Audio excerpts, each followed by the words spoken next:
తాకట్లో ఉన్న మీ బంగారాన్ని విడిపించి ఆ రోజు ఆన్లైన్ రేటుకి కొంటాం. Sharma gold company.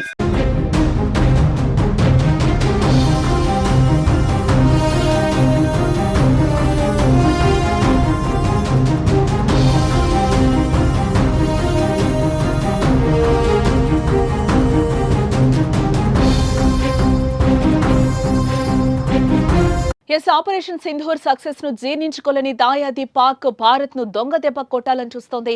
ఎదురుగా వచ్చి పోరాటం చేయలేక మనపైకి తుపాకీ ఎక్కు పెట్టలేక మళ్లీ ఉగ్రవాదాన్ని భారత్ పై ఉసుగొలుపాలని చూసింది. కానీ భారత్ ఆర్మీ అలర్ట్ గా ఉండడంతో 7 ఉగ్రవాదులు హతమయ్యారు.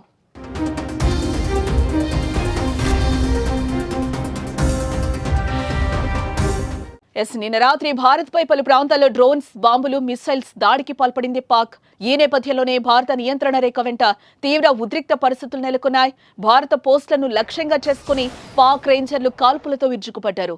సత్వారి, సాంబా, ఆరస్పురా, అర్నియా సెక్టార్లను లక్ష్యంగా చేసుకుని పాక్ ఏకంగా 8 మిస్సైల్స్ ను ప్రయోగించినట్లు రక్షణ శాఖ వర్గాలు తెలిపాయి. దీంతో అప్రమత్తమైన భద్రతా దళాలు వాటిని యాంటీ మిస్సైల్ సిస్టమ్ టెక్నాలజీని ఉపయోగించి గాల్లోనే ధ్వంసం చేశాయి. ఈ నేపథ్యంలోనే తెల్లవారుజామున జమ్మూ కశ్మీర్లోని సాంబా జిల్లాలో భారత్లోకి అక్రమంగా చొరబడేందుకు ఉగ్రవాదులు ప్రయత్నించారు.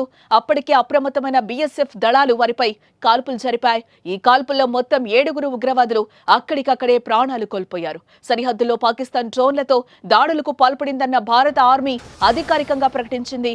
జమ్మూ కశ్మీర్ నియంత్రణ రేఖ వెంబడి కాల్పుల విరమణ ఉల్లంఘించిందని పాక్ మిస్సైల్స్, డ్రోన్లను భారత ఆర్మీ ధ్వంసం చేసినట్లుగా ట్విట్టర్ వేదికగా క్లారిటీ ఇచ్చారు.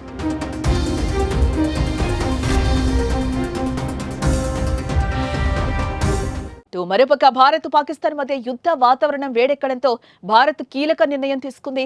ఇప్పటికే భారత్ సరిహద్దు ప్రాంతాలైన జమ్మూ, పంజాబ్, రాజస్థాన్లలో హై అలర్ట్ ప్రకటించింది. తాజాగా ఢిల్లీ నగరంలో హై అలర్ట్ అనౌన్స్ చేసింది. ఇందులో భాగంగా ఇండియా గేట్ వద్ద అధిక సంఖ్యలో భద్రతను పెంచి కట్టుదిట్టం చేశారు. పాక్తో సరిహద్దు పంచుకుంటున్న రాష్ట్రాల్లో ప్రభుత్వాలు కూడా అప్రమత్తంగా ఉన్నాయి. రాజస్థాన్లో 1037 కిలోమీటర్ల మేరకు ఉన్న పాక్ సరిహద్దును సీల్ చేశారు. ఎవరైనా సరిహద్దుల వద్ద అనుమానాస్పద వ్యవహరిస్తే కాల్చివేసేలా ఉత్తర్వులు జారీ చేశారు. ఇక భారత వాయుసేన కూడా పూర్తి అప్రమత్తమైంది.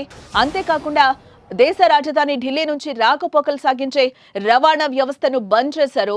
రైళ్లు, విమానాలు సహా మరిన్ని వాహనాలను నిలిపివేశారు.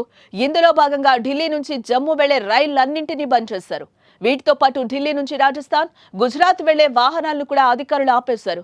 అదే సమయంలో ఢిల్లీ ఎయిర్పోర్టుకు రాకపోకలు సాగించే దాదాపు 90 విమానాలను అనేక ఎయిర్లైన్స్ క్యాన్సిల్ చేశాయి.